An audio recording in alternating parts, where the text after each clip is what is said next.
Mazwano tindi Sir Charles Ben Longwe. Akuti khani ya chikangawa sidati. Nkola amene obandi yodana kote. Anyway guys, thank you so much. Ndi kulandireni okondedwa omvera lero lino pa 13th of February 2025, and it happens to be on Thursday, while my time says 15 minutes after 17 hours, which is 5:15, chigawo chimenechi chakumadzulo. Ndipo mbwalo limeneli muli ndine Sir Charles Ben Longwe. Ndikulandireni motel kuno ku University of Hard Knocks kumene timagabadulana makosana kuno tigabadulana. Makosana kuno tigabadulana. Ndithokoze anthu ena amene akumabwera pa social media kuti Ben Longwe amene timamudziwa ifeyo ndi ameneyo. Ndifuna nditsutse mabwana. Ben Longwe amene mamudziwa inu sameneyo. Chifukwa Ben Longwe amene mamudziwa inu mwina 2-3 years ago si uyuyu yayi. Amene mamudziwa inuyo ndi amene yoyo kaya matsutsa boma si uyuyu ayi. Uyu ndi wina Ben Longwe, uyu ndi wina makosana, si amene mamudziwa inu. Uyu simukundziwa amene alipo pano. Mwayiona ameneyo ndi kutsutseni, simukumudziwa. Chifukwa in the process ya kumene mandidziwirako kuzafika pakati apa, I became so weak. And in my weaknesses, I lost all friends. My friends won't say at that tower, they ran away from me. Ndi manunka ndowe, pali nepa ni manunka chakwera kulikonse. Ni manunka MCP, ni manunka chichos. Nde anthu, you ran away from me because I was smelling. Mpakana anthu amayankhula kuti ukasambe, ukabrashe mano, uzoneka bwino, tikugulire zometera, uzimeta ndevuzo. Kunali ndithu zambiri konsoti, I was really smelling and I was alone, and pamene ndinali neyopo, panali ponda kuti I never had any friend. Those people who were friends ran away from me, and then that was my weakness. No friend, no nothing. Ngakhale anthu amene ndimachemerera kubomako, they never become my friends either. When everyone was thinking kuna kuti ineyo I made friendship with those in the government. Kapena kuti I've made friendship with Dr. Lazarus Makape Chakwera and maybe his wearers. Like the other, the people in this world, in this country. I was not either their friend. Let me confess that. In my problems, I was never been visited. In my situations, I was never been visited, but Nalimbantima will not let me go down, because the way up is the way down. Let me go down. And I went down there alone. Ndinapita pansi pondeka.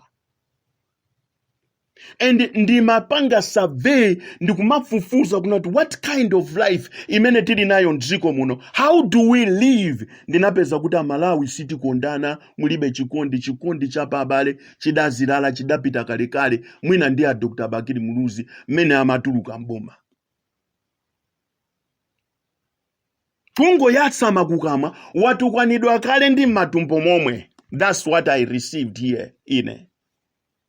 I never gave up. I wanted to learn. Because I learned something from the Bible. My Bible is my good constitution and my guideline. Mukapita ku 2 Corinthians chapter 10 verse 12. If it's not 12 verse 10. When I'm weak, then I'm strong. So your strength comes out of your weakness. If you don't go weaker, you can't have strength. Ndifake Bible limana kuna kuti okhulupirira ine azagwa katisanu ndi kawiri koma azadzukanso. Kudzukanso, that means you become weak, you become weaker, and then your strength comes from your weakness. When you come out of the weak, umabwera ndi mphamvu. Nde ukabwera ndi mphamvu, aja amene amanena kuna kuti amene timandziwa ife ndi uyu, ayi simukundidziwa. mukanakhala kuti mumandidziwa mukanayima nane ngakhale mu nthawi munyengo imene ine sindidachite zokukomerani inuyo. Munanditusa magrupu mwanu ndikundinyoza ndikundiuza kuti mwanditsika. Lero mwasanduka abwenzi ndiye mukunena kuti Ben Longwe takulandirani. Iya nditsutse inu simudandilandire ine. Koma ndinene kuti ine ndakulandirani, will come back. Ineyo ndamene ndakulandirani ndiye nditsutse zoti takulandirani mudapanduka mudapanga ziziyayi. Ine ndakulandirani.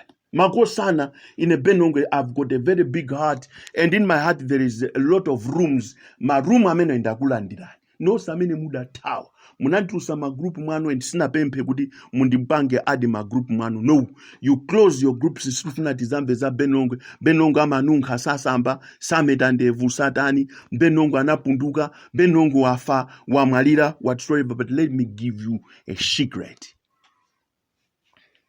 Mwaiona? Ndamene Yesu amakagwidwa ku Getsemani. Anthu sadadziwe kuti Simoni Petro sanali bwenzi weniweni wa Khristu. Chifukwa nthamene adani amabwera, Simoni Petro anatusa lupanga kukhapa khutu la munthu mmodzi amene adabwera kuzamugwira Yesu. Ndipo Yesu anatenga khutuja ndikulibwezeresa in his presence kuti aone mphamvu ya Mulungu. Koma sadaonebe zimenezo. Nkhondo itafika pa chimake kuti apapa ndezafikapo, Petro adamukana Yesu 3 times. Sindimudziwa ine ameneyo. Sindimudziwa. In other ways, ndamutsika. Mu group langa sindikumfunaso. Sindingaende nayenso. Sindingachite naye zonse. Amene yakununkha. Amene mwakuti zambirimbiri mbwe. Ndikukhulupirira kuti zina zimene zidankhulidwa nthawi imeneyo ndi Simoni Petro sizidamveke sizidachitwe recorded in Bible mwina sizinaliso zabwino. Yesu Kristu anapita mpaka na pantanda upanda Simoni Petro bwenzi lake. Kukomedwa pantanda, kuvekedwa chipewa cha minga, kumwesedwa kachaso, kuyankhulidwa zinthu zambirimbiri, kuboledwa munthiti. Yesu Kristu, without his best friend Peter, was not there. Only Peter, if he could have known, kunena kuti that was the source of Jesus Christ's strength. Kukaenda ndio chima for long time, kuenda ndio chima like him, Peter, for long time, and that was the source of his strength. He must go down first. Ntamene ada Peter pansi Yesu, ndikuna kuti apapa ndokwatha, tathana naye munthu amene. Ndipo amene amakalanda zifungulo ndi maki ahade ndi imfa, ndikubwera nazo, nakuti kwatha. Anthu ndikumbusamuonaso akukwera kupita kumwamba. Strength. Jesus Christ was buried in the grave. Jesus Christ was known by Simon Peter, Judas Iscariot, whosoever, Jews and Samaritans, was not the same Jesus that came out from the grave. So anthu onena kuti Yesu timamudziwa uja ndamene limene naliboza ifa uja nali wina uyuso wadzukaso mwina mphamvu zimene ali nazo apa ndi zina mphamvu zimene ali nazo apa ndizowatengera anthu kumwamba sopana adzipita zijana ali nazo mwina zochepa zousa ukufa meja nditi zidutswa kuchiza odwala akhungu zidutswa. But this time here pamene wadzuka apa imene ni nkhani ina yosiyana ndi chapter chimeja chatha. You must know mysteries. Kuchokera kuno ku University of Hard Knocks, we teach everything, everyone, whatever you're supposed to know. And I'm here, Charles Ben Longwe. Now, mene ndabwerera apa, ndena kuti wabwera sopano unapanduka, ine sinapandukire munthu. Anthu munaona kuti ine ndakupandukirani nokha, and then you run away from me. Same applies to Job. Job anafika level yona kuti my best friends ake anachimuchita accuse kuti weyo wachima, that is why you are like this. Tikungocheza nawe chifukwa yoti we you know, but you are not a good person. Komano Mulungu atachita zinthu zina abwenzi aja anabweranso and they celebrated with him. So they could not say kuti Job will come back. No. Job was supposed to tell his friends, guys, welcome back. Because it is his friends who ran away from him. That's it. Okay, back to my point. Ndiri ndi mfundo ziwiri zimene ndifuna ndichitererize lero. Koma ndiyankhuleko pang'ono zimene zachitika dzulo ku Lilongwe kumene kunali chikumbutso cha Dr. Saulos Klaus Chilima. Mzimu wonse mwamtendere. Pa social media panayankhulidwa zambiri kuyambira dzana dzulo timazimva anthu akuyankhula taonani ataitana chakwera iye taonani zimene zikuchitikazi ifama mote yeah, that's true. Aliyense ali ma views ak whatever, but I decided to remain silent on that issue kuti ndione kuti kodi issue imene ikulowera kuti makosana dziko la Malawi ndi dziko lona kuti you need to think, uganize bwino mofatsa, osati mothamanga, osati mochedwa, koma mofatsa. You need to think. Then I was quite maonerera kuti akuti ku Lilongwe kuli zotani. Some people accuse akubanja, accuse aitana banja awa, but let me tell you the fact. Anayenera kuitanidwa Dr. Lazarus Makathi Chakwera because he's the state president of this country, and the person who died, one of them, was his vice in this country, was his best friend in this country. So sizikanatheka kuti function ijachitike without Dr. Lazarus Makathi Chakwera and the first lady. Being the vice president, sizikanatheka kuna kuti celebration mene chitike without other parties like UDF, DPP, Afford, whatsoever. They were supposed to be invited and to be there. And then no one knew the speeches. Zona tima speech amene yankhulidwa kumeko akhala wotani. Ndenda bwera kuno kukuzani kuna kuti they did well to invite the state president, Dr. Lazarus Makathi Chakwera, kuti akamve zimene Ben Longo wakhala kunena zokhuzana ndi Chikangawa, because it has gone in the alignment of what I said. Maaudio zenachi, olondisana malize. I said it. Remember, I brought a reference yandege imene idagwa pa 19 October 1986, mene Mudali Samora Machel and my Samora Machel, Gracia Machel, was not there in that plane.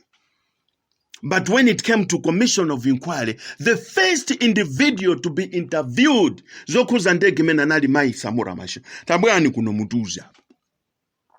Ndene ndinani na kuti nkhani yokuza Chikangawa with our commission of inquiries anazinamiza okha, because there was nothing like commission of inquiry. There is still questions, there's still answers to be answered. Panali ma gaps ambiri, ma interruptions. Amene adachitika ja, I said it. Kuna kuti during the process of report kuti tuluke achakwera nachoka kuno kupita ku Germany konko kumaka kwena njinga ndikumatumiza ma video clips akugwera njinga, which have got nothing to do with us. Report kutuluka loboka boka. Kubwera kumalawi kuno commission of inquiry was selected. Kafufuzeni zankani in the middle when the commission of inquiry was about to release the report. Kunabwera yanjera ndima ikaliati amalawi tidasokonezeka. Report linabwera with gaps. I said it kuna kuti dziko lino palibe chilungamo chimene chingamatuluke, palibe po chilungamo. Let me say it again. Nkhani ya kuchikangawa palibe chilungamo chimene chidatuluka, ndikuuzani zifukwa zake. Ndinanena kuti Mai Mere Chilima was supposed to be interviewed on a very serious note. Now you heard yesterday in the presence of the state president, Mai Chilima kuna kuti mafunso alipobe ambiri amene alibe mayankho mpaka na lero lino.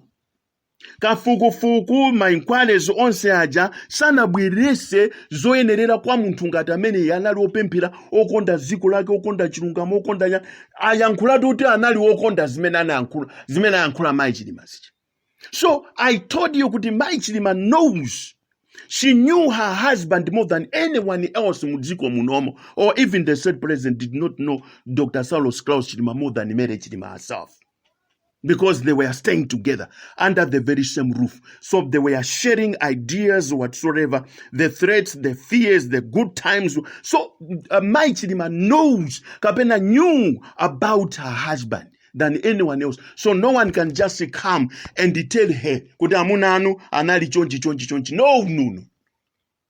They were supposed to ask Mai Chidima, tiuze namuna nalu analu otana makonda zotan, macheza zotan, maka zotan, ma threats amena malandira, amena madzu analu, nde kuti pamene pajapo Mai Chidima kana kalabe ndima yanko, koma akunena kuna kuti there is no answers. So achakwera zimvera woka, and that was good kuti Mai Chidima had to produce that statement in the presence of the president and his wife.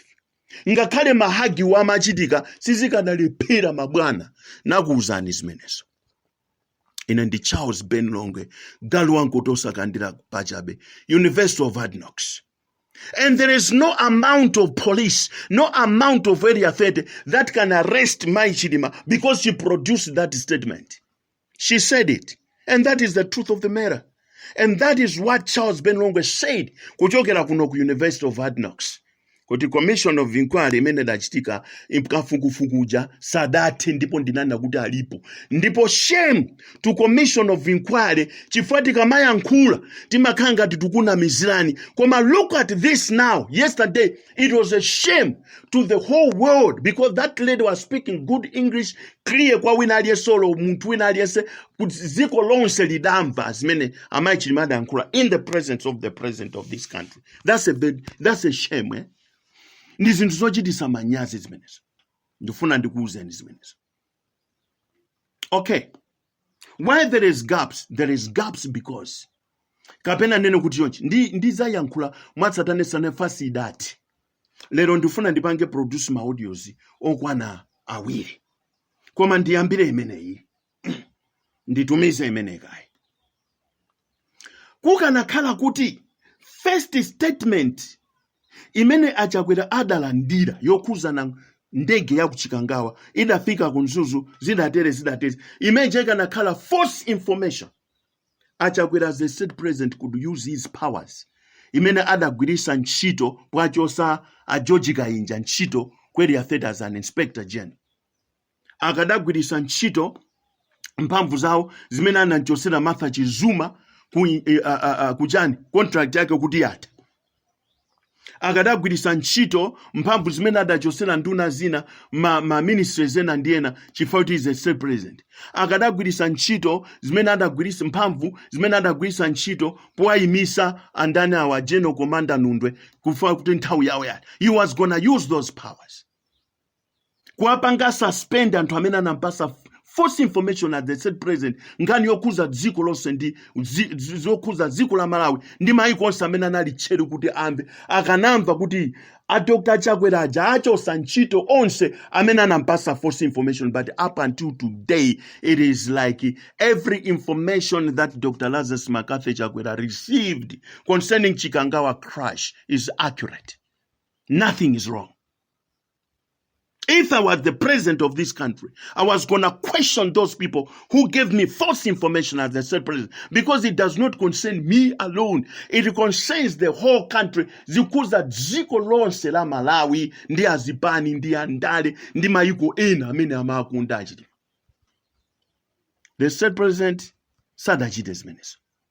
Lero la Mai Chidima dzulo ngatamankhula kuti there's a lot of gaps pali mafunso zimene ndizoona zimene ine Ben Longwe ndinabwera pano kuuzani kugabadulani mitu kuchoka kuno ku University of Hard Knocks. Ondide kuma chilungamo chiyende ngati madzi. There is no truth about Chikangawa commission of inquiry or reports. No truth. But we thank God kuna kuti in the conclusion of our speech yesterday anayankhula kuna kuti Achidima kumene aliko tinene kuti she spoke like kuti munthuyo ali ndimo and he can see zimene zikuchitika, and she spoke about good things about him. Anali munthu wabwino Who knew kuti anali ya munthu wabwino? When pa social media timati anali munthu oyipa, anali wozikonda, anali wakumva, wokuzimva yekha, abakili muluzi TV amati, anali wakatangale, anali otani, emote zambirimbiri. But did you hear the wife? The version of his wife. Sana nene amai mere chilima, kuti amuna anga anali oipa, anali akatangale, anali achanchani, anali osakonda dziko da, anali ukonda dziko lao. So, Mai Chilima knows about late Dr. Saulo Chilima because he was her husband. But unfortunately, the government did not take an effort. Yofunsa chifota madziwa tikatenga mayo. Kwa bwere sapa, ayamba kunena izindizi. Ayamba kuchula maina wandia. Nde izizi titseke, tingo dutsa konduko. Nde ofuna information, amakafunsa antu wambangadife, kuti tipite zika perikira umbo. Which is nonsense. Can I say that? If I'm wrong, forgive me. But that's nonsense. Tikamakuza nkutu kuno ndiku University of Vadnox. Ndiku University of Vadnox meti magabadula kuuza na kupunzisa na kuti anthu aphunzire kuna kuti how do we live in this country. And let me put it this way and be very clear. We will not gonna continue living like this in this country. Kunena kuti tizikhala ndziko muno with no good information ya anthu amene akumwalira mosadziwika bwino nde basi kungoponderera. No. Ikanakhala ngozi ya kuchikangawo kuti inali ngozi ya njinga ya kapalasa imene Dr. Lazarus Makafe chakwera adakwera ku German kuti agwa nayo inali ya 2 minutes nkhani yate. Agwa ndi njinga ku German nkhani ya 2 minutes. Koma this is something yonena kuti ngakhale anyaka ndegeo when they came up with a press briefing anango yankhula kuna kuti mmene idabwerekeredwera ndege.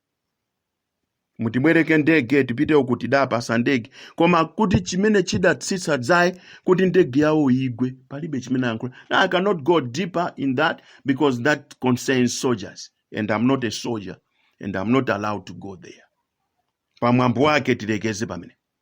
Koma let me tell you amala kuna kuti dziko lino lisapitirire kutero kunena kuti anthu amene ali ndi nzeru, amene ali ndi mavumbuluso, amene akuoneka kuti ali ndi tsogolo azipita motemo ndeti sale ife achina Benongwe zipukwapuku afe zopanda nzeru fe ndiye kuli bwino ife tipite anthu anzeru akhale pa dziko pana azamange dziko la Malawi.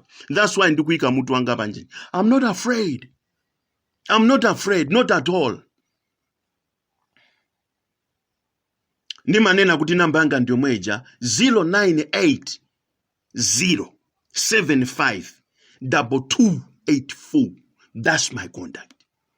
098075 kapena nuti 0980752284.